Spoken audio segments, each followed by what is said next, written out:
Good morning, everyone, and welcome to the second monthly meeting of the Greenwich Board of Selectmen. Please rise and join us in the Pledge of Allegiance. I pledge allegiance to the flag of the United States of America and to the republic for which it stands, one nation, under God, indivisible, with liberty and justice for all.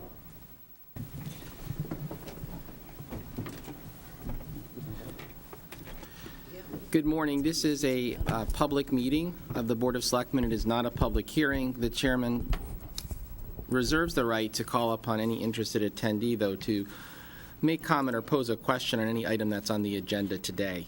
There are copies of the meeting agenda on the table as you enter the meeting room, along with two sets of the materials that the board is considering today.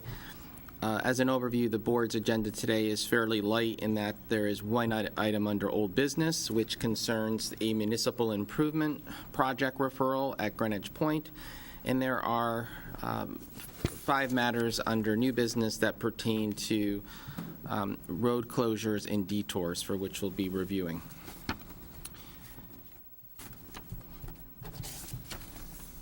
Item number 2 on the agenda is the approval of minutes from our regular meeting that was held on July 13th and the special meeting that was held out at Greenwich Point on July the 19th. At this time, I'd entertain any corrections or amendments to the regular July 13th, 2017 minutes.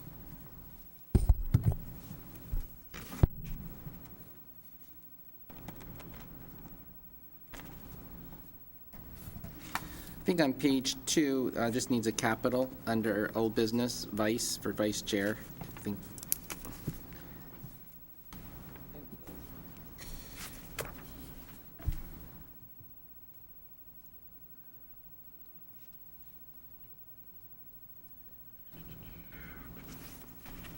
Are there any other changes?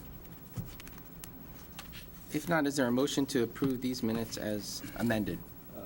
Hold it a second. This is the July 13th. Yes.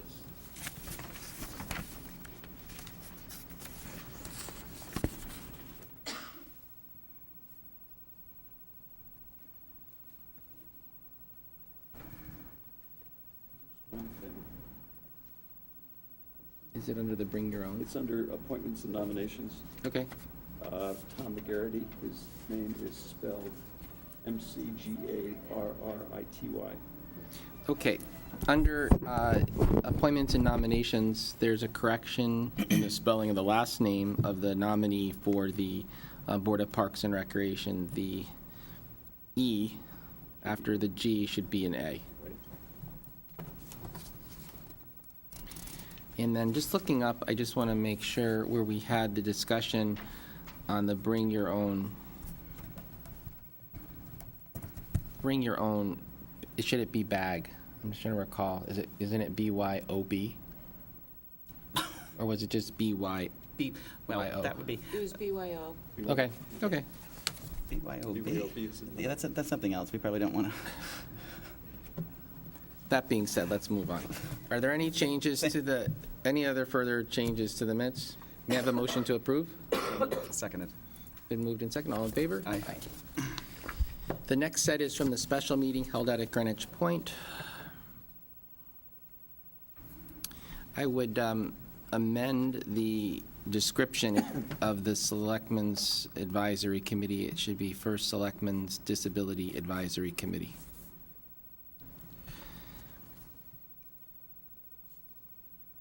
That is one of several ad hoc committees, meaning they're formed at the discretion of the First Selectman to support, advise, and give input on various subjects. We have one on disabilities, we have one on community diversity, and we have one on economic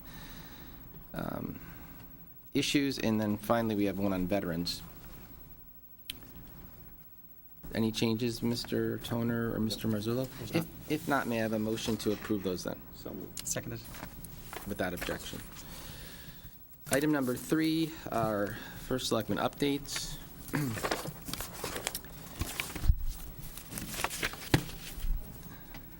I want to share with my colleagues, I know they received it electronically, I believe on Saturday afternoon, but it was a response from one of our senior management officials here, our Commissioner of Public Works, in response to an opinion piece that ran in Sunday's Greenwich Time.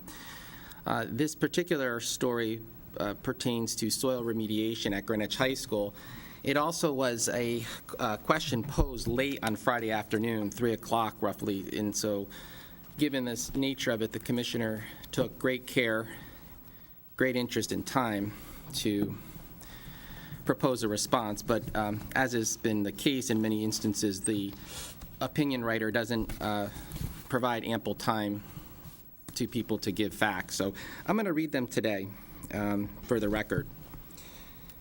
This was sent to Mr. Robert Horton, who is a opinion columnist for the Greenwich Time, on Saturday, July 22nd.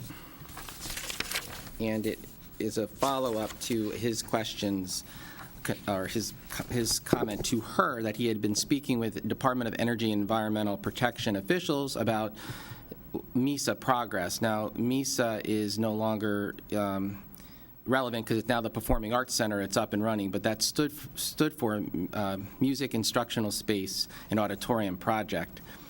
He's quoted as saying, "They told me that the town has not yet submitted, quote, a final plan, unquote, for remediation, so that it really has no idea how long it will take to complete or how much it will cost. This to me seems to be dragging on, and several BET members have said there does not seem to be a sense of urgency around the project." Doesn't mention which BET members, but so be it, especially compared to the alacrity with which the BOE is making progress on PCB and other remediations at Western Middle School. What is your sense of how the project is going? How often do you report progress to either the First Selectman or the Board of Selectmen? Commissioner Siebert writes, "I would confirm that with the work done to date at GHS, all fields have been and continue to be open and safe for use, and parking can be managed as anticipated when MESA was completed. I routinely meet with a member of the BET to review our GHS project, and we keep BOE facilities management, parks and recreation, and other parties informed as we make progress. We also use the Board of Education Communications Network to share information with a broad list of stakeholders, both internal town government and residents, through their ability to send out project updates when and as new information of interest is available. The town has proceeded with much work since the need for remediation at the Greenwich High School GHS site. The following is a list of reports, contracts, and other work that has been completed and is or underway at the site, not to mention ongoing groundwater monitoring. While not every report deliverable is listed, it does show that significant work has been done and is underway, and it also shows just how much the regulators have had and continue to have on their plates to review also. We know that they have many projects to juggle, and we are grateful to their assistance, which has allowed us to complete the work to date. Soil Remedial Action Plan, GHS MESA Phase 2B, January 2012. Remedial Investigation Report, February 2013. Screening Level Ecological Risk Assessment, March 2013. Human Health Risk Assessment, March 2013. Focus Feasibility Study, April 2013. Remedial Action Plan, Site-Wide, November 2013. Contract 6196, GHS Remediation West Parking Lot Expansion, Clean Harbors, Summer 2015. GHS Phase 1 Remediation, South Side, EQ, Summer 2014. GHS South Side Restoration, September 2015, work spread over the 2015-16 period. Site Investigation Work Plan, July 2016. Environmental Conditions Assessment Form, ECAF filing, May 2017. At this time, we are continuing to work with the regulators to be sure that the work plan we submitted last July 2016 is sufficient to answer these questions. And again, I'm going to repeat that. At this time, we are continuing to work with the regulators to be sure that the work plan we submitted last July 2016 is sufficient to answer their questions. We are making progress on this with them, having just recently obtained feedback on the plan. Also, we have already conducted some of the additional work outlined in the work plan based on their approval of particular plan elements. All this information will be used to further refine and inform the remediation action plan we originally submitted in November 2013. Again, all this information will be used to further refine and inform the remedial action plan we originally submitted in November 2013. The town's project team proposed a risk-based closure action. We believe that approach, based on using evaluations and supporting documentation, well established for such closure actions, provides the appropriate protection of health and environmental safety for the town while managing capital funds expended in the most prudent manner possible. This is a complex site, and all of us, our project team, the town, the regulators, want to reach the most appropriate solution, and that takes time. I hope we have your support in our efforts. Regard, Amy Siebert, Commissioner, Connecticut DPW. So again, very complex subject, one that our very capable commissioner and her team, outside professionals, are working through, and not easily discerned by the casual reader, but very important given the irresponsible or selective way in which it's reported about by opinion writers. Moving ahead, on July 18th, the Greenwich Historical Society announced the winners of the Historic Preservation Photography Contest during the Greenwich Founders Day ceremony at Greenwich Point. The first place award went to Joseph Weed for his photo, Todd's Point, Old Greenwich. Second place was Sally Maloney's photo of her two granddaughters standing before the 9/11 Memorial at Coscob Park. And the third place went to Carrie Wallach for their photo of Ada's Riverside with Finley Marshall and Lucinda McCall. This was a wonderful event held at Innis Arden Cottage. It brought together several of our town's notable organizations to not only celebrate the town, but to accentuate the Historical Society's campaign, This Place Matters, which provided opportunities for residents to showcase very notable, historically significant sites in our town, in particular Innis Arden Cottage, which was restored through the efforts of the Greenwich Point Conservancy, whose founder is here today with us. But it was a nice way to add a community element to the town's 377th birthday. Yesterday, all three selectmen joined hundreds of clients and supporters of ableists for a rally here at Town Hall to express our displeasure with the state budget impacts to that organization and the furlough of workers who are supporting these most vulnerable residents. We were very pleased to be there and see the spirit of these beautiful people who truly depend upon these services, and I acknowledge my colleague here who made some very nice remarks about ableists and the importance of protecting them. And again, I think we all came away somewhat uplifted to see the spirit, I think, from it. It was really nice.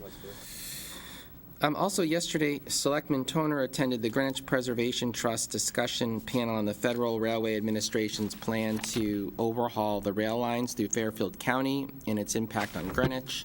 This is a undertaking that's we're going to run all the way from Washington to Boston. It is been in the works or planning stages for some time. It was first, I believe, unveiled to the public in December and had initially a very brief comment period. It will have, if implemented sometime into the future, a very devastating effect on many communities, particularly Greenwich, and we will continue to work with all of our community partners, the other municipalities, to not only investigate what's proposed, but to advocate against it. And again, strength through numbers, strength through coordinated advocacy. Would you like to? Yeah, if people want to know what was said at the meeting, there was a very, very good article in the Greenwich Times this morning that summarized it. Thank you. And there was materials from the Connecticut Trust for Historic Preservation. Gregory Stroud, who's the PhD Director of Special Projects, for the Connecticut Trust, and Wes Hines, Project Director, Connecticut, were in attendance. There was a meeting earlier this year about it. The overview is that in 2012, the Federal Railway Administration began planning a process to replace the existing Northeast Corridor blueprint, which dates back to 1978. This process, technically the development of a environmental impact, began with a scoping package which set out a guiding purpose and need. Subsequent Tier 1 planning provided possible solutions ending with a, quote, preferred alternative in December 2016 and the selective alternative in July of 2017. Key points excerpted from the 2012 package: the Northeast region is served by a comprehensive multimodal transportation network. This rich transportation system supports a population density triple the national average and is the backbone of a $2 trillion economy. The Northeast Corridor connects 4 of the nation's 10 largest metropolitan areas, making the corridor an economic anchor for the nation. Population and employment in the program study are projected to grow by approximately 6.7 and 5.5 million, respectively, from 2010 to 2040, representing a 13% growth in population. The 4 largest metropolitan areas, Boston, New York, Philadelphia, and Washington, are projected to continue to account for approximately 70% of the region's employment and population. It goes on. I'm not going to read all of it because it can be found online, but the point is that this is something that the federal government has conceived and has clearly been working on. It's likely to run in the billions of dollars, but it certainly has detrimental consequences to localities. And so again, Do they need they need the permission from each locality or no? no, it's They don't. it's the big bad federal government. And what are our 2 senators? Have they weighed in or? I believe they have. I don't know. It's because it's so comprehensive. There's been Blumenthal's office is very aware of it. yes, I've talked to Senator Blumenthal about it. Coincidentally, I'm having coffee with Senator Murphy at his request tomorrow, so we'll certainly mention this to him. Sure. But other parts of the state, particularly southeastern Connecticut, where there is unique ecological sanctuaries, wildlife sanctuaries, were able to lobby against it and steer it elsewhere. But again, it's a mammoth project running from Washington to Boston, and for Greenwich, it's going right through some of our most sensitive environmental areas, historic areas, and one has to question the value added, because one of the meetings that I attended indicated that in terms of travel time, it would not add significantly to reducing the travel time, meaning they could use the existing rails with some improvements, maybe new track, and come close to achieving the same outcome. Because that was my question in terms of for Greenwich. What would the value be to Greenwich then, to make specifically? I get the overall value, I guess. There is limited value to no value. The cost impacts are far more detrimental than the benefits, based upon how it's been presented. They talked about the fact that it might go on the south side of the existing tracks, and so that would take you through some very, very expensive neighborhoods. There'll be more to follow on this. I know that this was the second meeting. Like I said, the first meeting was a couple months ago, and we're thankful to the Greenwich Preservation Trust for their advocacy in bringing people together. Right, Jamie Stevenson was there, and she spoke about COG being working on this. Yes, the Western Connecticut Council of Governments, I think, again, just really became aware of this in early 2017, and I think many of the legislators, or the chief elected officials, were surprised with the degree of secrecy behind this. We can't get maps. Yeah. They're good. Finally, tonight over in White Plains, Westchester County government is hosting a public forum to unveil its new master plan for the development at Westchester County Airport.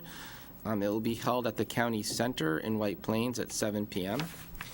There was a story that was put up on Greenwich Patch regarding this, and I am planning to attend. I know there are representatives from the West Greenwich Association who are following this. This comes on the heels of a meeting that was held in June concerning the county government outsourcing the operations of Westchester County Airport. Many of the residents in attendance from Rye Brook, Harrison, and the surrounding areas are deeply concerned about that in terms of the loss of control by the county of the airport and the potential impacts it could have on their quality of life. So more to come. A lot of issues of concern that are externally driven.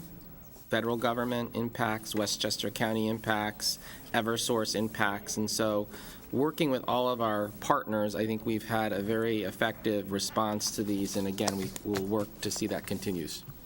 That concludes the updates for today. Under old business, we have, as I said at the inception of the meeting, continued discussion on the municipal improvement project referral for Greenwich Point Marina restroom.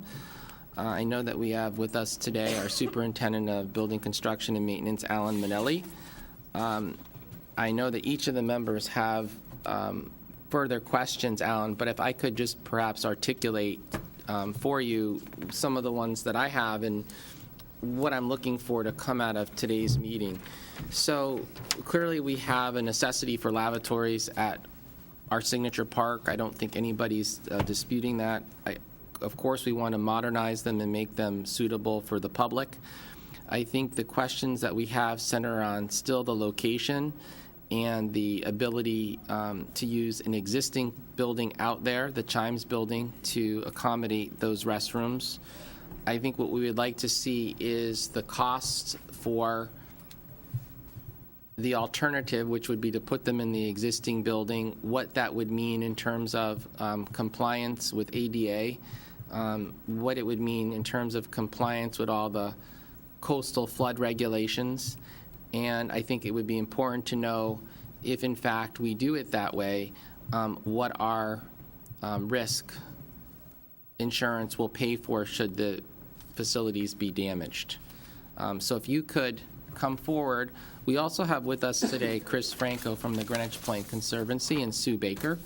And I know Mr. Franco and Mrs. Baker have expressed interest in working with the town to accommodate this facility in their facility. And so I think our goal today is not, I don't foresee us acting today until we kind of get our arms around what are the options, what are they costs, what does it mean if it goes that way, and then we'll be able to make a decision. Yeah. So thank you. Okay. This project was proposed to obviously relocate the restrooms. Yeah. To relocate the restrooms up on the bluff overlooking the marina, to remove them from the existing Chimes building because the Greenwich Point Conservancy hasn't gotten to a point where they know what they want to even begin the project of rehabilitating the Chimes building. So we were just going to preempt that and move the restrooms out. So the cost of renovating or historically restoring the Chimes building is yet to be determined, nor have all the components of what would go into the building to necessitate that restoration have been contemplated, although we know that the building is below the floodplain and the building could get a historical exemption. The question is, why would the town want essential facilities or complicated systems in a building that's in the floodplain? Can you explain that, the exemption, what that means in like layman's Well, terms? there's a historical exemption that allowed the old barn to be built below the, to be developed below the floodplain. Okay. And that has bathrooms in it, but one issue there is that the bathrooms are connected to the public sewer system and the Chimes building is on a septic system. So we have a septic tank and a septic field that's below the floodplain, so when water does come over the roadway, that intermingles and could go back into the sound. So the letter I got, or I forwarded, or Amy forwarded yesterday from Megan DeMeo, who was our risk manager, the way the town does its deductible has changed since 2012, since Sandy occurred, where each building's deductible is now at $500,000. So the town would be responsible for the first $500,000 to any damage of any building along the coastline. In the past, each building. In the past, it used to be one occurrence. Now it's each building. All the more reason that we've, in DPW, have been trying to elevate buildings and get them out of the floodplain. An effort that we're currently doing right now is the locker building at Grass Island. It's in the floodplain, and it's being built on stilts above it to accommodate water How passing many underneath buildings it. fall into that category? I mean, the town. I don't know the exact count, Chris, but Drew, but Yeah. there's a number of them. Wow, 500,000 for each one. So So that's to be a lot. I mean, major damage then. I mean, is that any safe to say? damage. No, but meaning, So as an example- but my point is for the deductible to kick in though, that has to be, I mean, for us, that's a lot. Some of the buildings are not even worth that money. Yeah, yeah. Okay, and then you can't, once a building's damaged, you can't replace it, whether it's historical or not. If it's deemed that it can't be fixed, it can't be replaced. So we're not saying we want to stop any development of the Chimes building historically. All we're saying is we want to remove the systems that the town supports, like the restrooms, out of the building. So that in the future, we don't have, and we're above the floodplain, so none of that deductible would kick in. It's hard to press you right now, I'm sure, on cost, but if we're spending was it $600,000 to build a bathroom That on the would be complete with the septic system. Okay, I guess, Again, and that's subject to competitive bid. yeah. Okay, Do you- that's our estimate. To put a bathroom here, I mean, do you think it would be more than that, less than that? I mean, how? It's not how much it costs to put the bathrooms in the Chimes building. It's putting them there and having them at risk. But my point is, even if they are at risk and something has to be fixed, I mean, the cost, we're spending $600,000 to put I mean, Again, it's at risk because you might, you can go from one extreme of risk to another Yeah. extreme. The minimum extreme, water laps in, you shovel out some sand and you're done. A medium risk, the side of the building could be damaged like it was in Sandy. A maximum risk, you could put all this money and fix the bathrooms up and the building could be gone the next day. Again, this is all about risk. It's not about what can be done or what can't be done. We have rules and regulations that we have to follow. Obviously, I just couldn't replace the locker building at Grass Island the way it was. It had to be lifted. I couldn't even take that project through planning and zoning. I'm just trying to, and I guess there's no way to compare unless we get a price, but if it's going to be significantly or just lower than $600,000, even if there is damage, I mean, are we talking hundreds of thousands of dollars to fix a Still have to bathroom? resolve other issues that go along with this. Because the Chimes building's plan hasn't been developed, we have limited electricity at that end of the point. We have a septic system that has to now have a pump and somehow pump to some other location, but you're still retaining the septic system in the floodplain. One of the maintenance items that we have that's a continual problem for us is that because the building's on flat ground, the pipe that goes from the toilets to the septic tank is very flat. We'd have to pitch it. Now we're even digging to correct that issue. You have to even dig the septic system deeper, or the septic tank deeper into the ground to facilitate a flow. So Question for you, on the septic, presuming that requires deep approval, given its location, it needs health department approval, local health department, DEP. more likely than DEP. Now, for the proposal that you have to put it uphill, We're not even near the flood zone. It would just be like a normal septic system. it would be just health department approval, or do you still Yes. need DEP approval? And we have already gotten that because we went out and did perk tests on the ground where we were planning to put the septic system. So, and again, you can clarify at a later time, but just so I understand, you wouldn't need deep approval for the one as proposed? No. The other question, and again, I perhaps can ask Chris, Franco, so if we proceed with the continued partnership with the Greenwich Point Conservancy in their intent to renovate the Chimes building, clearly they're covering 100% of the costs.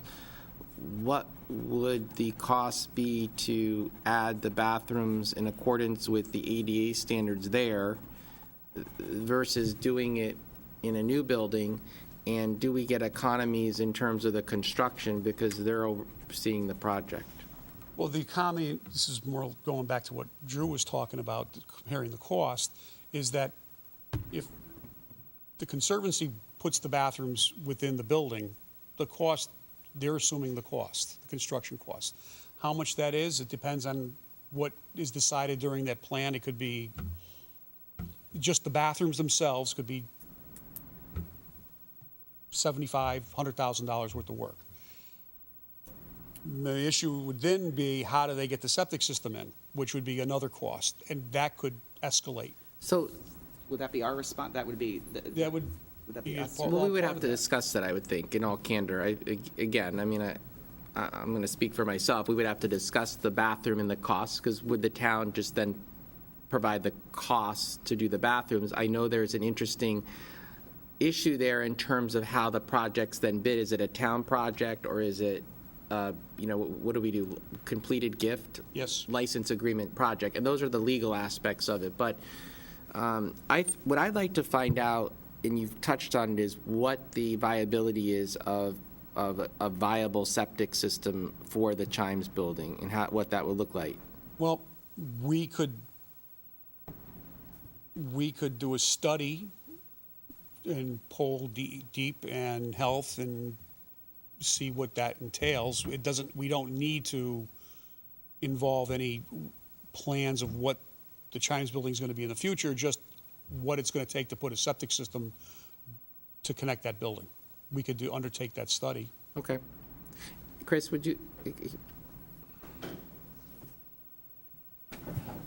Thank you, Mr. Franco, thank you.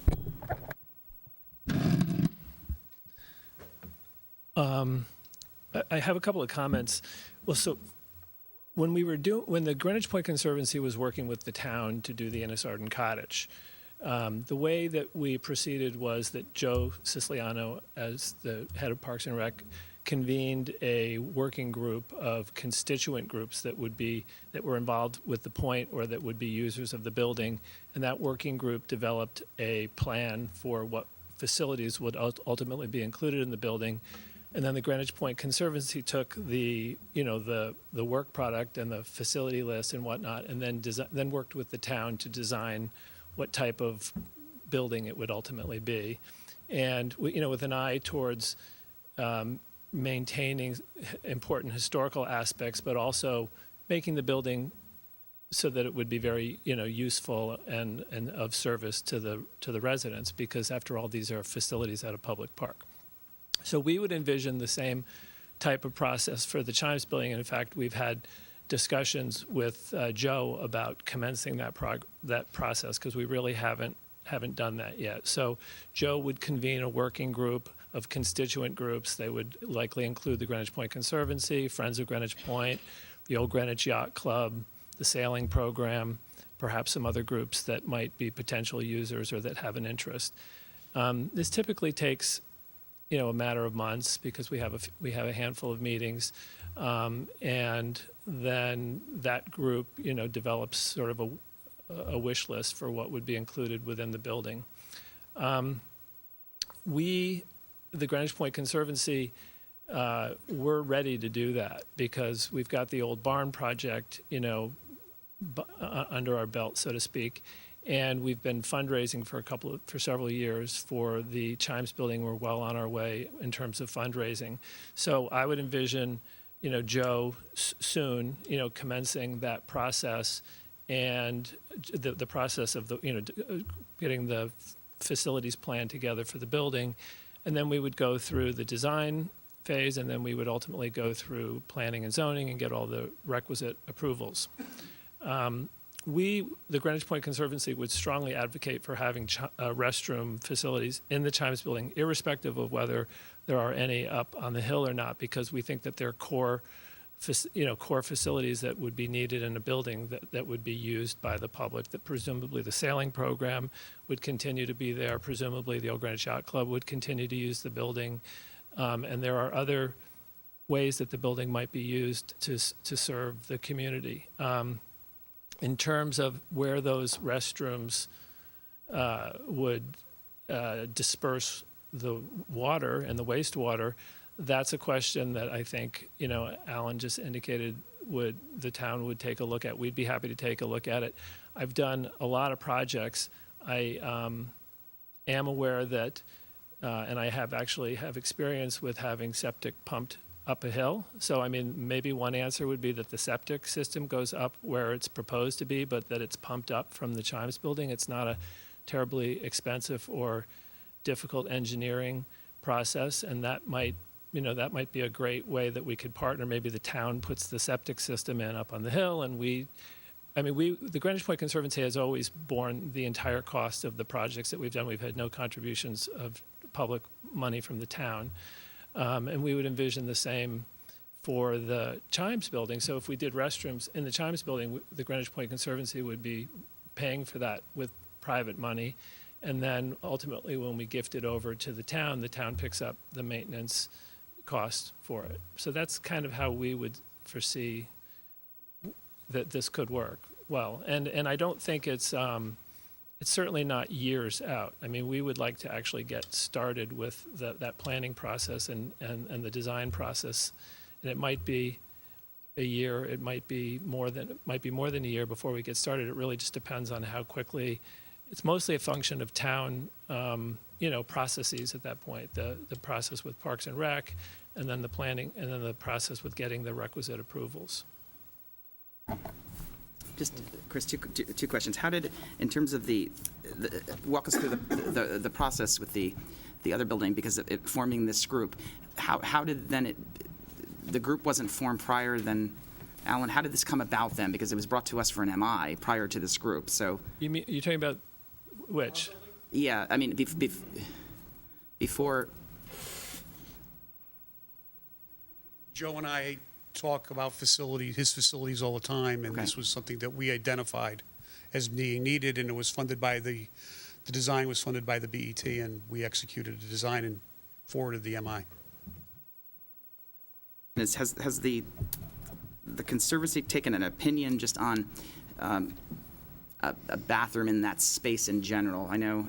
Chimes building or up up the hill? above, because you're going to be taking. What's the value of? We haven't seen the plans for it, so we're not really familiar with what it would look like. But as a general, the mission of the Greenwich Point Conservancy is the restoration and preservation of the historic buildings at the point. That said, we consider ourselves and the Friends of Greenwich Point to be the primary stewardship organizations advocating for the point. So I think as a general principle, we would strongly urge the town not to build any buildings at the point that aren't needed, because they impact open space, they impact, the natural environment, they impact views. I don't know what this building looks like. Is it going to be visible, from the street? So that's a whole different question that we haven't looked at. But as a general principle, we do not support constructing new buildings at the point that aren't needed. I think the proposed design is in the package we could send you. It was part of the materials that came to us, and it looked comparable to the buildings that are out, I don't know what you call the area as you head down from. The other new restroom down. It looked comparable to that, and also it's going to include the Dockmaster building. That's the other thing that we also can't lose sight of, because in addition to the bathrooms, which were part of this, there was also proposed to be a Dockmaster building. Well, the Chimes building, so the Chimes building was built in 1896, and then the tower was built in 1901 with the Chimes.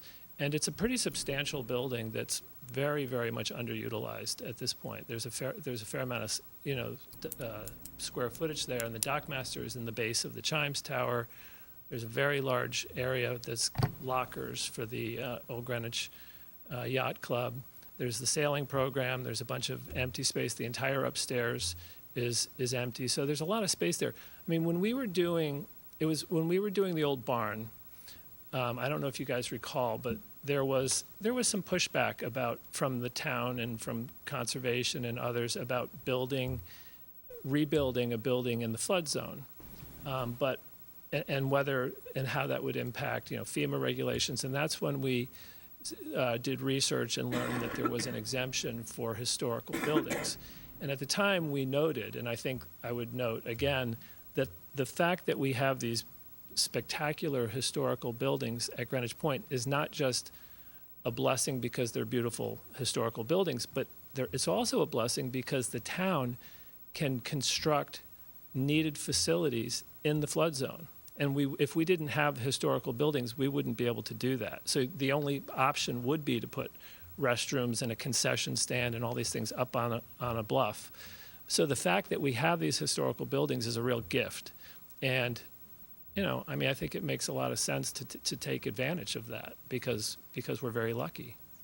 I think ultimately, Mr. Chairman, I think the cost, Alan, you keep bringing up, I think in the end, it's going to be the finance board that's going to have to approve. I mean, and it's Alan, I think we've talked about this, are they going to be?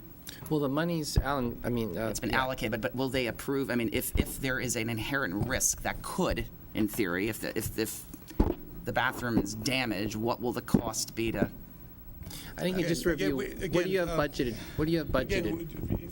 Again, recalling the old barn, I was an advocate to put the old barn back in there. And the only thing that we're bringing up, and even when we did talk about the old barn, it's the risk that the town takes after these buildings are constructed, that everybody has to understand if there's damage, it's going to be paid for by the town. And that's all we're talking about. I would suggest that if you want to postpone the MI, that's fine. We do have design funds, and I could immediately switch to find out what it's going to take to put the septic system to connect the Chimes building. We could put the field that we've already designed, leave that design in place, and what's it going to take to get through health and DEP to do that. I could have that engineering done immediately, and then we could use that going forward whenever Joe decides to start the process for the Chimes building. That will be in place. So we'll know ahead of time what it's going to take. I think that would be very constructive, and in that way gives all of the stakeholders the full breadth of options that are available to the town, taking into consideration the need for ADA compliant lavatories, the dock master building, and then the restoration of the Chimes building and the requisite users of it. So I think that would be very helpful to us in terms of having done our due diligence in advance of this moving to a referral to P&Z. Why? I mean, I think our point is why advance it when we have so many questions about it. Understood. And this has been very helpful. Okay. Thanks, Mr. Berg, Thank you. what- Thanks, guys. you have a question or a comment? Comment. So, and it's not about this specific project, but. Well, the item on the agenda is this project, so well, I'm going to but be. it's- But it's about MI, okay? And as chairman of the Land Use Committee of the RTM. Are you speaking in that capacity, or are you speaking in the capacity as an individual or just as a member of RTM? I think I am speaking as chairman of the RTM Land Use Committee. I have struggled for some years to. Question for you, has the RTM Land Use Committee taken a position on MI in terms of what you're discussing, or is it something that you or a few members have an opinion that's just been debated? So I have a proposal before the Land Use Committee regarding MI. So no, they have not empowered me to be here, but they know that I have studied this topic for quite a while, and that I have a current proposal before them, which I have also referred to the law department. So I just want to make a point about MI because I think that is very relevant to what's happening here. And to the process. The charter, section 99, says that no action other than studies and surveys shall be taken before MI is granted by the Planning and Zoning Commission or by the RTM. I didn't understand that for a long time. I think the author of that section from 1951, what they meant was that studies and surveys shall be conducted before MI is requested and approved. You heard this morning several comments about this particular topic has not yet been studied. There has been no survey that involves the other groups that might be involved. And I guess my thought is that when a project proponent shows up, that the first question that a selectman should ask is, what studies have you conducted? What surveys have you conducted? And if the answer is, well, we haven't done that yet, then you should send them back to the drawing board. And furthermore, if they show up with a set of architectural plans, as has happened, that should send your antenna up, that they have jumped the gun and that they have incurred expenses and taken steps that are not supposed to happen until they've done their studies and surveys. But what's worse is it puts them in the position of saying, well, we've already done these architectural plans. In some cases, they've already applied for a grant from the state or from the federal government. And that puts them in the position of saying, if you don't approve this MI, we will have wasted all this time and all of this money.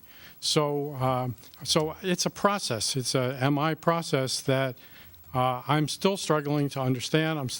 I am asking the RTM to adopt some guidelines, and I just would like to urge you to question it along with the RTM. Thank you. Great, thank you. In some respects, that set of circumstances is happening, perhaps not through the steps you've outlined, but I will say that I know legal has reviewed this question several times at the request of several individuals, and But if you, it is given opinion, so we'll look forward to seeing what they say to your question. and Peter, in terms of the, I just want to, in terms of the process, in terms of the Board of Selectmen's role in this process, which is, if you look at the charter, it's not very, in terms of our role, but the question I have then, just to go, if I understand you correctly, what you're trying to do, and I think there is validity to that, you don't want to spend X amount of dollars before anything, and I get that. However, from my point of view, as one of the selectmen that have to vote to advance, you would think that some studies would have to be done for us to make an educated, informed decision before we do advance it. The problem with that is, though, it goes back to what you say.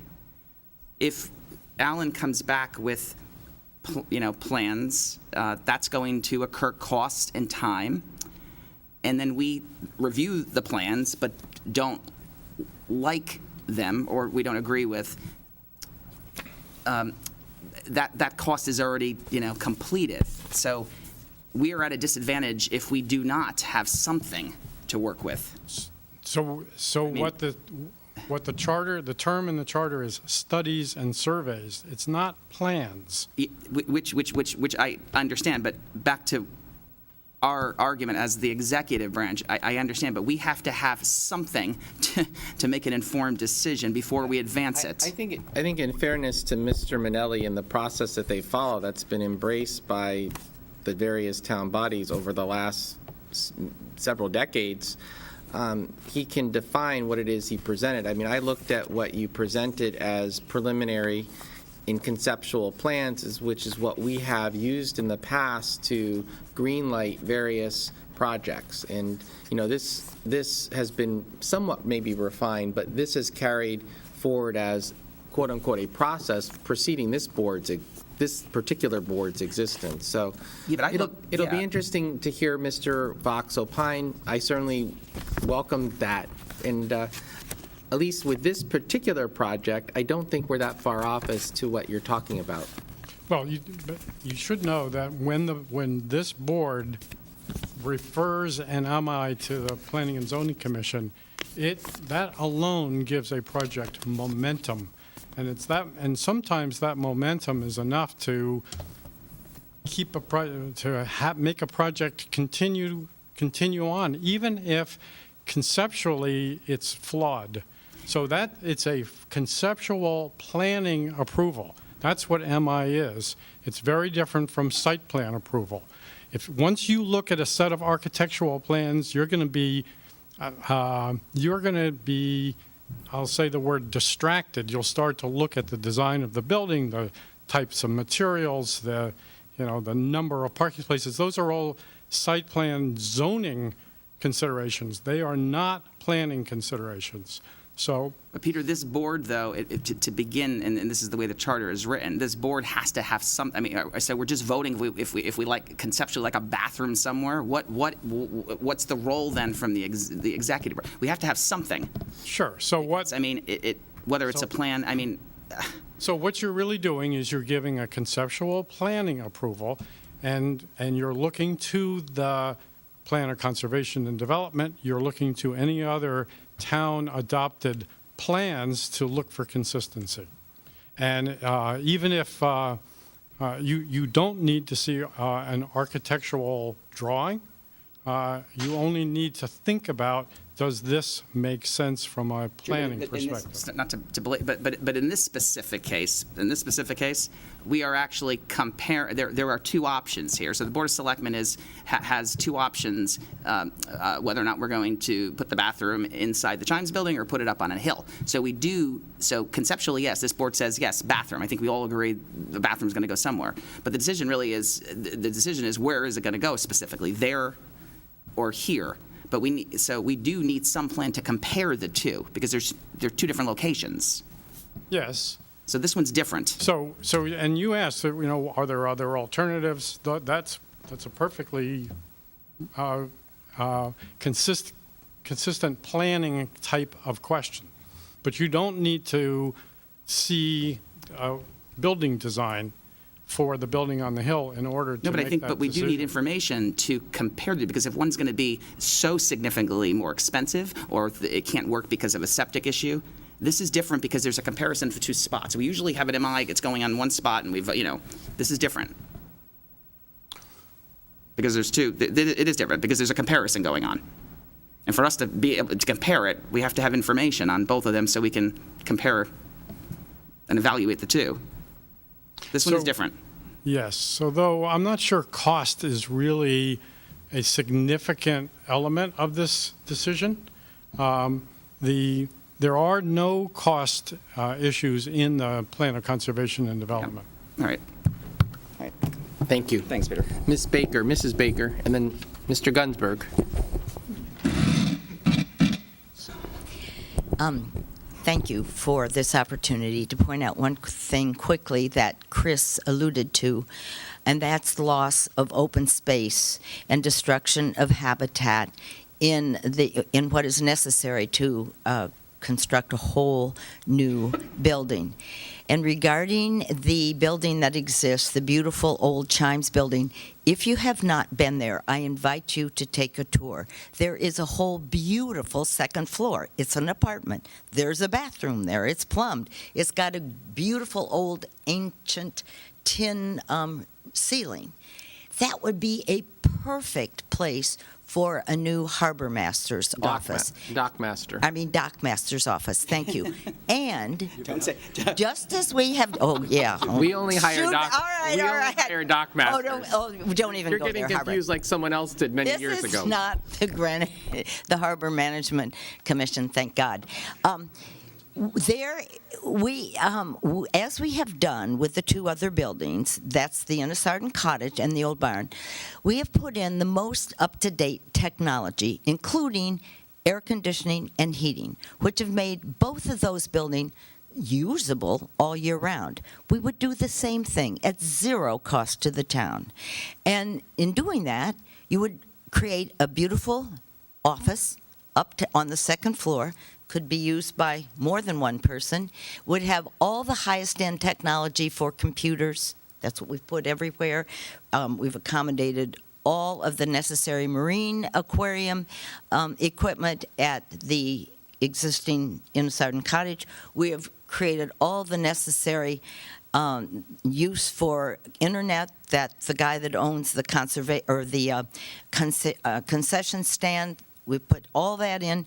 So we would be doing all that, and this would be a new, up-to-date interior all the technology you could need for a dock master, for restrooms, to pump the sewage anywhere, and to restore the beautiful chimes, so that we've already looked into that, so they can play the songs like they used to, rather than just chime the hour. We've got that plan. You know, it's a whole separate unit that's like its own silo, and it also has more than just 2 stories. So we would do all of that, and I just want you to think of that, plus the loss of open space, which just breaks my heart. Asphalt, loss of open space, not a good thing for Greenwich Point. Thank you. Thank you, Mrs. Baker. Mr. Gunberg? I really only have one thing, and thank you very much for last week and for coming down and for looking around. I think it was great. I really don't care where we build that bathroom. I don't care if it's in the Chimes building or if it's up on the bluff. But if it's up on the bluff, that middle road in between the 2 side roads that we walked up that we said was accessible, where the slope was 1 to 12, that should be a pedestrian-only walkway if we move forward in building the building up on the bluff. And that's really my only concern, is that pedestrians don't have to mix with cars, and cars don't have to mix with pedestrians. Other than that, it would be great if we don't have to spend money. Yeah. But that's not really my concern. My concern is making sure that we have a bathroom that's usable and accessible to everybody in our town. So Thank you, and thanks for your volunteerism on the Board of Human Services and on the Disability Advisory Committee. Thank you. so much. Thank you. So I believe that, Alan, did you want to just leave off with anything? I think you have been, Withdraw the MI withdrawn, and we're going to proceed with carrying on a design, just to explore design for the septic being Well- pumped up from the beach. so question for you. I mean, it's on the agenda for discussion. Do you just want to leave it on the agenda, or do you think it's going to be some time before this would come It'll back? be some time, so what we'd like to do is withdraw the MI. Okay, Okay? thank you. Okay. And thanks to everybody who came out on a July day on the subject. Not the most sexy subject, bathrooms and septic, but an important subject. Moving to new business, we have several road closure and detours. The first one that is listed on our agenda today is Riverside and Oval Avenues, and it's requested by Eversource. And we have with us today 2 representatives of Eversource. I know that we were able to hold a meeting several weeks ago with Commissioner Siebert from Public Works and I believe other representatives of the town who were looking at the real impacts of this. For purposes of presentation, if you please, welcome. And just for the record, if you could just state your name and position and then talk to us as to the purpose behind this request. Sure. Good morning. I'm Roxanne Huff. I'm a project manager at Eversource out of Hartford. And the project proposed today is for the 1740, 1750 lines down in Greenwich near Riverside Station. And the purpose behind the project is to improve and provide greater clearances from our transmission lines to the Riverside Avenue Bridge. It's an existing structure 1274, outside of the train station, and we are looking to install a flange, which is a small piece of steel that would go on the base of the existing structure to increase the structure in height. The construction activities are planned for 6 weekends from September through October, and we will require a temporary structure to be installed in the parking lot at Riverside Station, and that will help us complete our construction activities safely in the area. There's a limited, I'm not sure if you've been out there, but there's a limited area in our right-of-way that allows us to safely set up construction equipment to complete the work needed. So we're working with Metro North and with the town, with you guys, to come up with a plan that will allow us to safely complete the work, but also minimize any type of inconveniences to the town. So as a result of this, Crystal Harwick will be the outreach representative on site for this project. She's reached out to the Department of Health, Michael Long, because we will require a noise ordinance exemption for this work. And Michael, I believe, wanted to wait until this meeting to move forward with any type of submittal. And we did also post 2 trees that will be removed near the transmission structure. And I believe those were posted earlier in July, and Bruce and Tracy Allison are confirming that date to make sure that we're good with what was posted. And we do also recognize that there might be an inconvenience in the work that will need to be done in the parking lot at Metro North. So we've started discussions, we've reached out to Laz Parking to implement some type of alternate parking that will reduce any type of inconvenience for commuters during the work zone temporary closure of that area. We will also perform outreach to all of the homeowners and property owners along our detour route. The detour route is only proposed for one of the 6 weekends. We'll have civil work for one weekend that will only require a 1-lane closure of Oval Avenue while they're working on the street. And we'll have flaggers on site for that. And then as the work proceeds, there will be one weekend in October that will require a setup in Oval Avenue, and that is when we will need the road to be closed. Policemen will be hired to support that effort. Crystal will be able to help support from an outreach standpoint, and we'll post signage prior to make sure everyone's aware of the work proposed on the site. So I know it was also mentioned that additional documents came in, and the detour plan has not changed. So what was submitted to you, Barbara, was still the same, nothing changed there. That package was more of a response to action items that when we met earlier in July. I'm just reviewing the chain of communications, and I know when we met, there was considerable questions that Public Works presented, for which it appears you've answered some of them, but given the fact that we did not have the material to put in the board packet, which has to be posted at least 24 hours in advance of the meeting, we try to do it 48. We will not be able to act on this today because in all candor, we think that the public should have a full understanding of the nature of the project. Recognizing that that's a very concentrated residential neighborhood, I imagine that the 3 of us will hear very strongly from residents as to their concerns. And so I think, we're going to have to look at the next meeting on the 10th, I believe, of August. We would take this up and also, again, have the benefit of the commissioner in attendance. Mr. Michael was not part of that meeting. The department allocates their workload across the board, but it would be helpful for me to have Commissioner Siebert thoroughly look at this again and publicly be able to brief the other selectmen. Okay, just to understand though, is it the entire project that you need to review at this meeting, or is it not just the detour plan, just so I understand? I think if I recall, there was the utilization of the parking lot. Yes. And the impacts it will have on commuters. Correct. It was the work hours. It was the detour and timing of the work, recognizing that, weekdays are more impactful than weekends in some cases. So she had a whole list of issues, and I think it would be important for the public to have the opportunity also to comment. Okay. Which you bring up a good point, because if we meet on August 10th and get information, then we're not going to meet till 2, so we won't be voting on this until the end of August then. Your project, you said, begins? We are planning to start the civil piece, which is just the tree removal and tree trimming.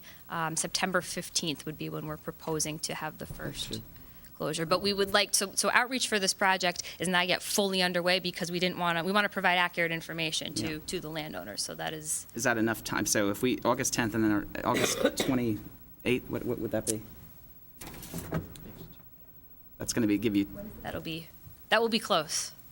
In many respects, it's getting its full hearing now because it was listed on the agenda, but the accompanying materials were not submitted to us in time to post. So through Mr. Borsak, who represents the Daily, through those who cover this online, and those watching, it's getting out there. So you think we could vote maybe then on August 10th? Well, we'll see. I want to have Commissioner Siebert's full review before us, because again, she took considerable time to assess it. And we can, if it works with you guys, we can set something up in the interim if that would help at all. I had the benefit of the first meeting. I think Mr. Marzullo and Mr. Toner may, particularly given that this is a very, as you know, concentrated residential neighborhood, would perhaps like to have that. Sure. You can reschedule a time. Yeah, Toner and I. Okay. I'll have Tracy reach out because Tracy has helped the point of contact. Yes. Okay. Okay, well, All right. thank you. Thank you you. for at least you've got it before us in terms of. I apologize. I thought all that I was sending was the detour information, so I would have sent it all had I known. No, So I no. apologize for that. Thank you. Apology necessary. Thank you. Thank you, Roxanne. Thanks, Roxanne. Okay, the next item on our plate here is road closure and detour for Sherwood Place and East Putnam Avenue. We have that material with us. That's a project that is presently underway. And again, Mr. Michael, if you could, as a way of introduction, just remind, not just us, but the public as to the nature of the project, what's being done. As I'd like to share with people, this is a project that probably had its conception going back at least a decade or more as the town undertook assessment and planning to mitigate storm drain, storm sewer flooding. And so we heard a lot about allocating funds to these type of things, and now they've been brought forward and the work is underway. So Correct. So, after the large storm of 2007, the town took on the project of doing studies concerning storm drainage and created a list of various projects, looked at emergency services needs related to those in addition to just overall needs of the town. And this project, which had flooding on Sherwood Place, Church Street, Mason Street, rose towards the top of the list of projects to be completed. So we've, over the years, been looking to get the project funded. We've gotten funding through the capital budget process, and construction started on this actually in 2015, I believe, with some utility relocations. And we've been doing work. We did work all last summer on Mason Street and Church Street. We had a little follow-up work this year on Church Street at the beginning of the year. And then we started on Route 1, heading Route 1 towards Sherwood Place. As we got to Sherwood Place, we will next be turning north and heading north on Sherwood Place, and that will be the end of this specific project. In this area, one of our big challenges is it's an old area. There are numerous utilities because of all the businesses and the way the town is. It's very much the central, it's right in the central business district of town, which also means the center of all, of a lot of different utilities. So we've encountered several utilities, and most recently, a unknown duct bank was encountered that required us to do a full redesign of a section of the drainage project. And in order to do that, we will now need to close a couple lanes of Route 1. Mr. Michael, if you could perhaps elaborate on that fact for the edification of the public, what that means when you said a duct bank, utility duct bank. It's not a quack quack. And, yeah, D-U-C-T. And perhaps accentuate the dependence we have on the public utilities to disclose where their infrastructure is Okay, in so- advance, because this Right. was rather frankly frustrating for the town. Yes. So as part of our design process, we send out our proposed improvements to all the utility companies, whether it be Eversource, Verizon, Cablevision, CNG, Level 3, and many others. And we ask them to provide us with data on where their utilities are. We try to design our utilities, or our improvements around their utilities.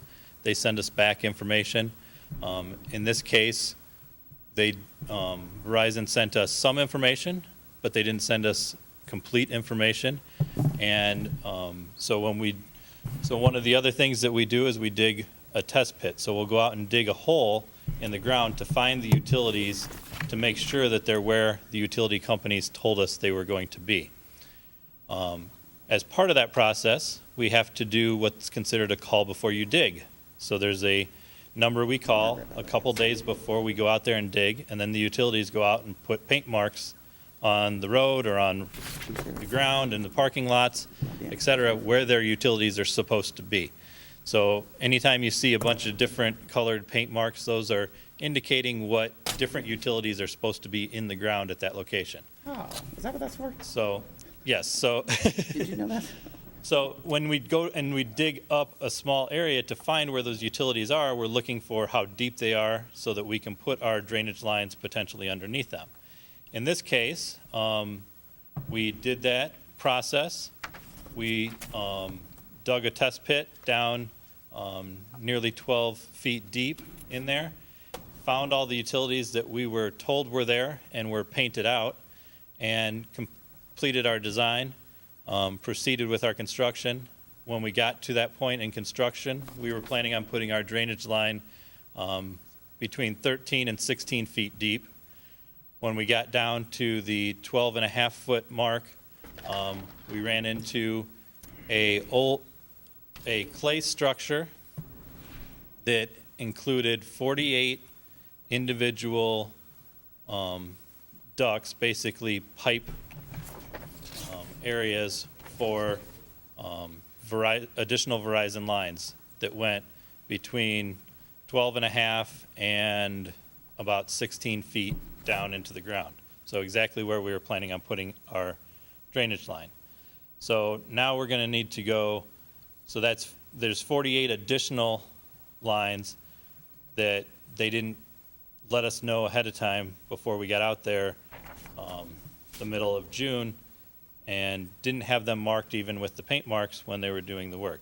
Luckily, our contractor that was working, those guys are pretty decent at what they do. They can normally feel when they hit something that's not normal. They did feel that they hit something. They did a small amount of damage, which did put some phones out and facilities out in the area. But we worked with Verizon to get those restored in a fairly timely manner. Our crews were out, the contractor's crews were out there for about, I think it was 48 to 72 hours straight, helping with Verizon to get things tidied up at that location. We had to then go through a redesign process. That redesign process has to go through Connecticut DOT approval as well, because Route 1 is a Connecticut DOT roadway, including what lane closure work we will need to do in order to go down. So now we're going to be going underneath this duct bank with our 36-inch pipe. So our hole is going to be approximately 20 to 22 feet deep at that location. So for the safety of the guys working and in order to get the pipe in the ground, we do need to close off that area, and we anticipate it being probably a 3 to 4 week process that we're going to do that. The whole road. So what we're going to do on Route 1 is we're going to maintain one lane in each direction. And the area we're talking about is right at Sherwood Place, which common knowledge is there's a Whole Foods and Starbucks on the one side of the road there, and the Shell station on the other side of the road. So this is the area that we're talking about. We're going to have one lane in each direction maintained there, nearest the Whole Foods area. And the remainder of the road on the north side is where our drainage will be work. And that will all be put, we'll have barrier walls, the concrete barrier walls, and traffic drums directing traffic down to the one lane and around this area. We're going to have variable message boards put in place. My guess is they're probably already there. They were supposed to be coming out at 10 o'clock this morning, notifying the public that that's how we're going to be doing this. And so they're giving prior notice to this work, which they anticipate putting the traffic pattern in place on Tuesday of next week. Overnight, they will be putting the traffic pattern in place for this lane reduction, So this is August 1st. August 1st. And how long do you anticipate this, 1 month? We anticipate it being less than a month. So this should be completed by the time school starts. That is the plan, yes. Okay. Barring any other utilities that we discover, which we don't think we will, because we've had the hole open 16 feet deep already. So. I happened to be in front of the church there on let's see, what's today? Thursday? Tuesday evening, late. It was actually midnight, and I was walking to see it. They were doing nice work in the restoration with the storm drain. Pavement It work, looked yeah. like it was almost the final. Yeah, they're putting the coating. final pavement over the areas that they've done the work by putting the drainage line in. This would be night, from so- about in front of the church all the way to the corner. It looked like the final. Yeah. So. So what about Sherwood Place? So Sherwood Place will be closed to traffic from Route 1 and will not have the ability to come out from Sherwood Place onto Route 1 during this construction period. That traffic will be detoured up, back up Sherwood Place to William Street, and then William Street over to Church Street, then back out to Route 1. So you're not closing the whole of Sherwood? No, Sherwood will basically be closed about 20 feet past, or basically at the back of the curb of Route 1. So it's really just that intersection there. Jim, do you use the Everbridge reverse, I call it reverse 911, but Everbridge? I know that we've talked about this just in terms of, I know we do a lot of publicity with all your projects. We get the bulletins in the selectman's office. It goes to the paper. They put it in.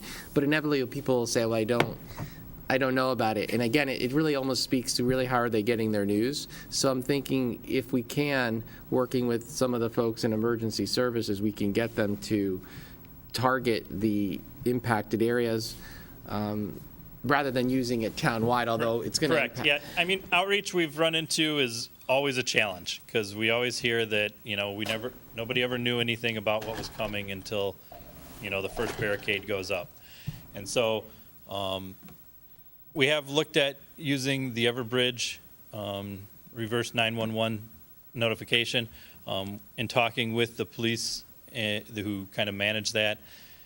We want to make sure that we don't overutilize it. And so we're going to be talking with them about how selective can they be with the areas that's going on there.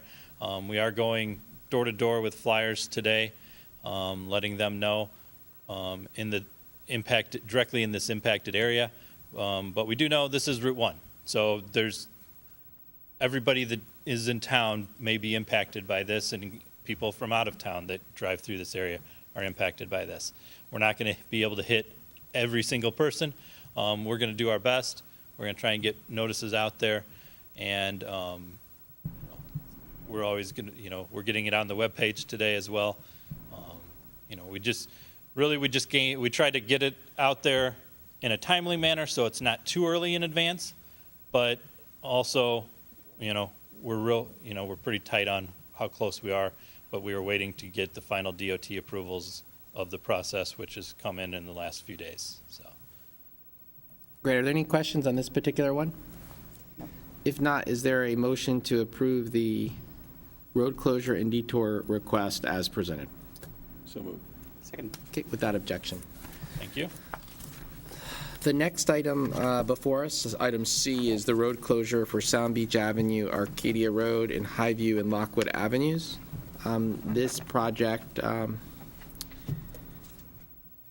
is another project that is driven by improvements to the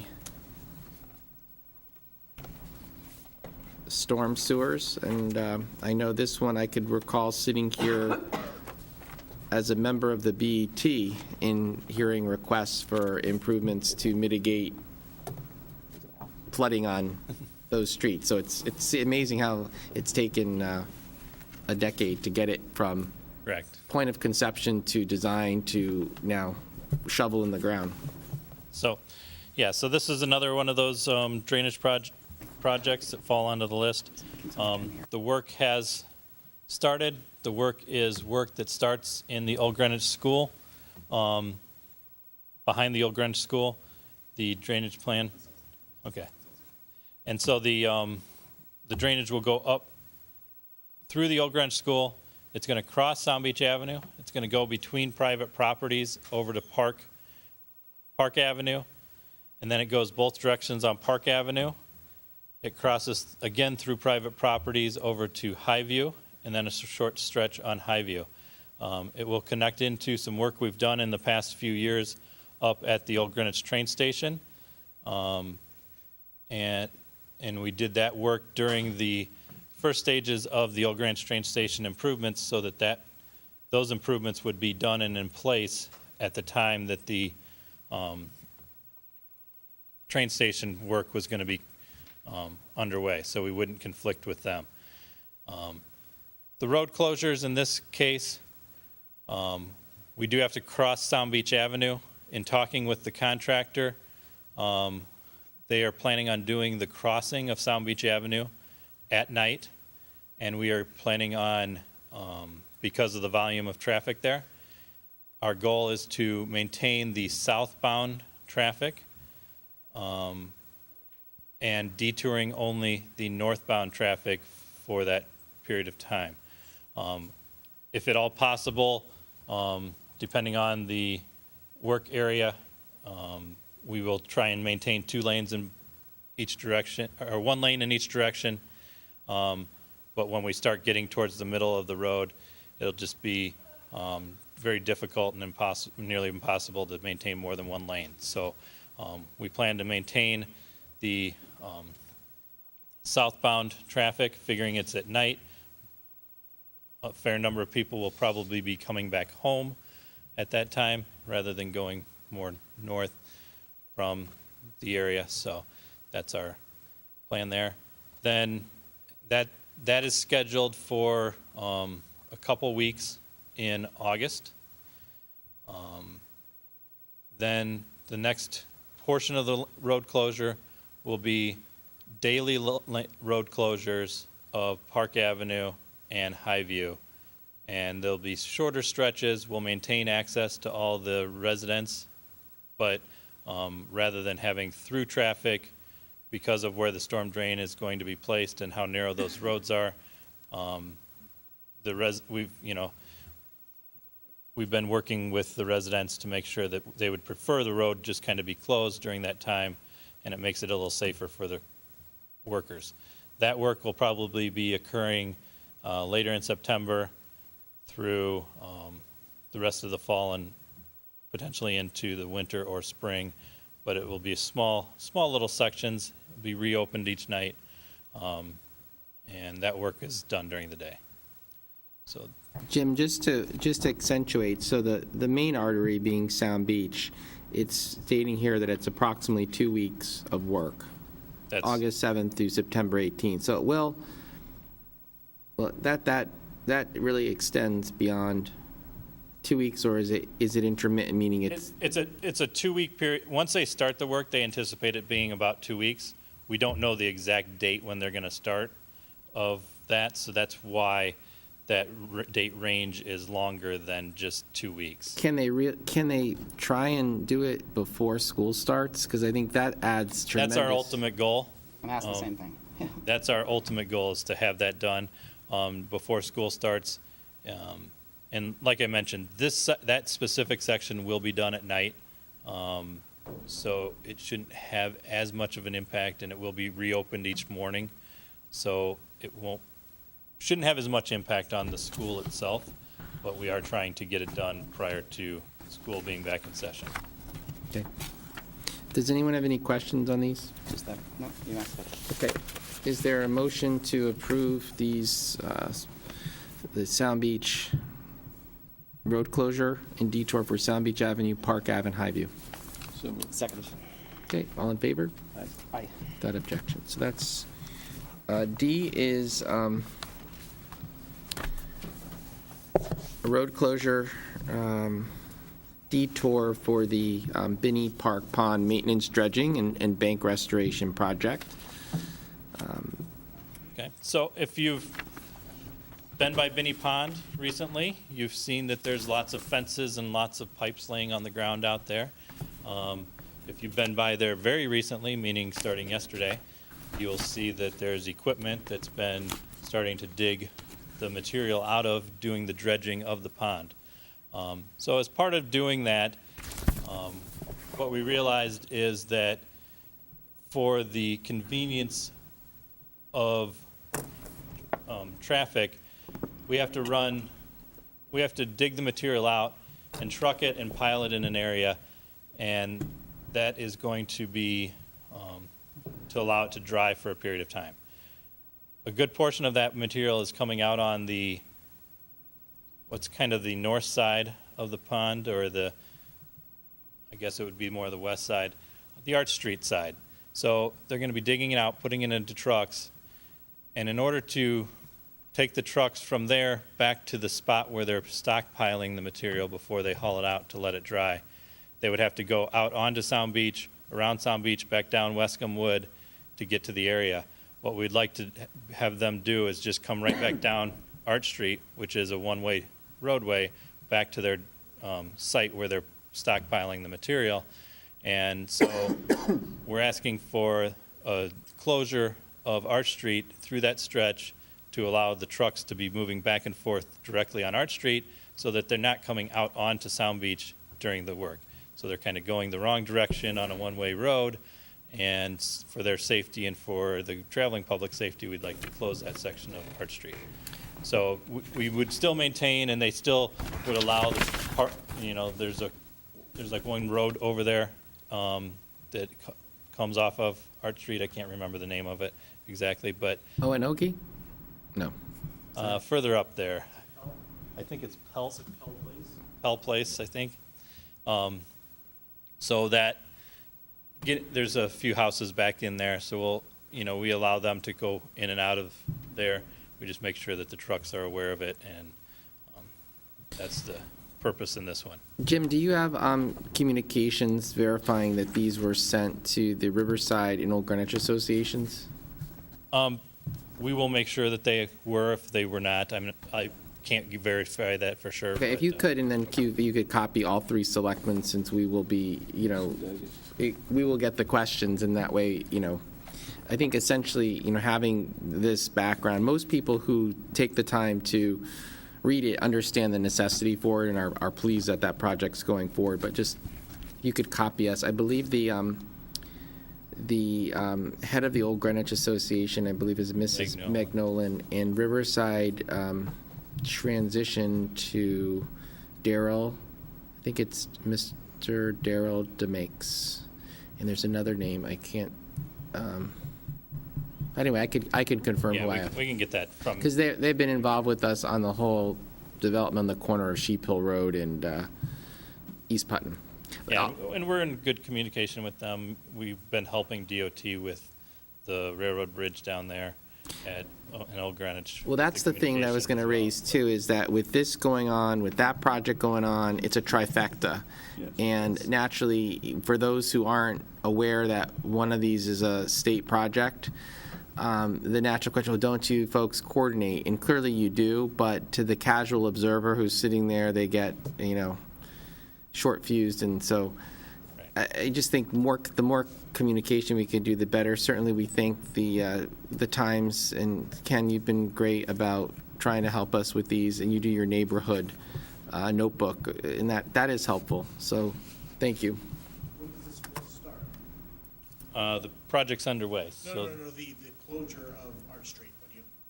It should. They've been doing it with police starting yesterday. So. Ken, if you'd like, perhaps it would be beneficial for you to have copies of all these memos. I don't know, Barbara, if you have an extra, I'll keep mine, or if you want. Email it if you'd like. Yeah, if that would be helpful to, so you have it. Okay, is there any questions on this one? Yes. The tennis courts are closed also? No. Oh, because you have those in red. I can't see anything. Here, just here in red. Yeah. I think that's the color of the tennis court Okay. itself. I think that's from the aerial picture of why they're red there. So I think the actual surround of the court itself. Yes, the tennis courts still remain open.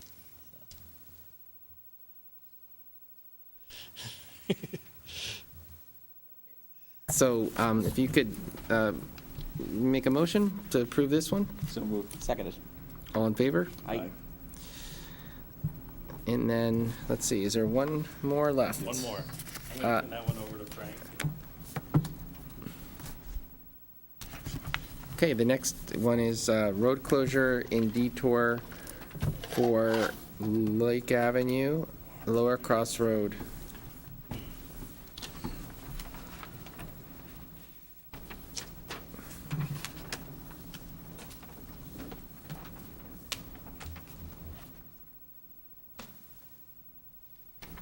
Good morning. Good morning, Frank. So, I have Sean Cardwell with me here as well. He designed Hey, the Sean. project. So we are looking to do some intersection improvements at Lake Avenue and Lower Cross Road. The existing condition here is there's a bypass lane that goes directly onto Lower Cross if you're traveling north Lake and going in reverse. Then there's a smaller, leg right here, goes directly out if you're trying to go north on Lake Avenue. And currently the grade on that portion is 18%, which creates a sight distance issue there. So we are proposing our project is removing that slip lane and then teeing the intersection up. We're gonna lower Lake Avenue and raise Lower Cross to get that grade to 6% there. So in order to do this work, we'll also be replacing a culvert that goes across Lower Cross and adding some guide rail along Lower Cross as well. And we will need to detour the project in 2 phases. The first phase will be closing Lake Avenue, and that's on the upper drawing there. And traffic will be detoured around Berrying Hill Road and Close Road. And then when we go to the second phase, we'll have to close Lower Cross right at the intersection there. So traffic will have to go back around to North Street to Upper Cross Road. And vice versa, Lake to Upper Cross. I know in the write-up it said we're estimating construction beginning in summer 2017. Currently, it looks like we're more likely going to begin the project in spring. Yes, So this one won't have immediate impact, right? correct.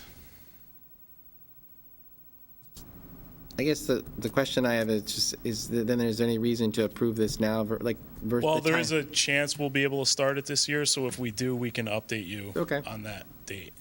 The only other questions I have is the pedestrian or the vehicular generators there are the schools. You got Parkway, you've got Whitby, you've got the EMS. Yes. Have you been in touch with those institutions, particularly Whitby and Parkway? Yes, we have.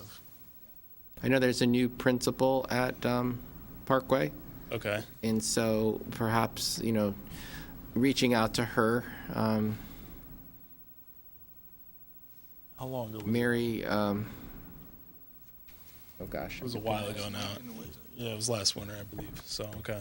They have a new principal. Okay. If you need, we'll get you the name. Okay. Or you have a Meyer, we can tell you, but. Do you have any other questions? Is there a motion to approve this road closure and detour as presented? So moved. Seconded. All in favor? Aye. Thank you.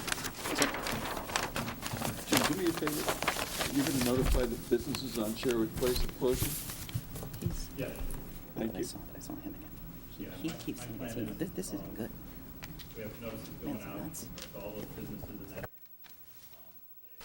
and then I'm trying to go.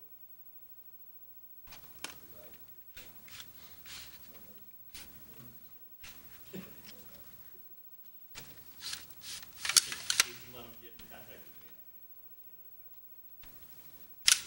explain any other questions.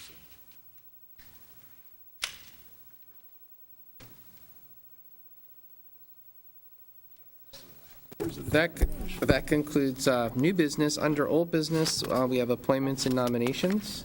Is there any? Yeah.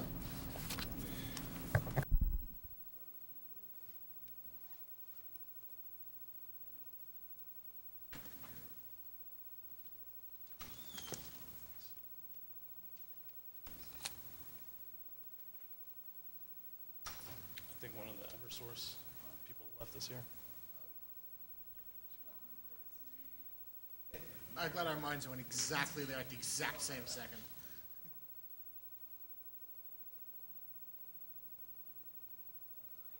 Yeah.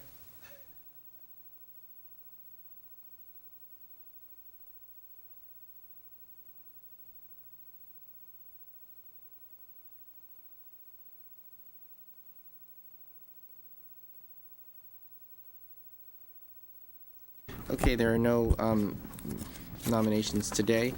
At this time, I'd say, before we go into executive session for the sole purpose of discussing tax appeals and pending litigation, we will take a 5-minute recess. Is there a motion to do that?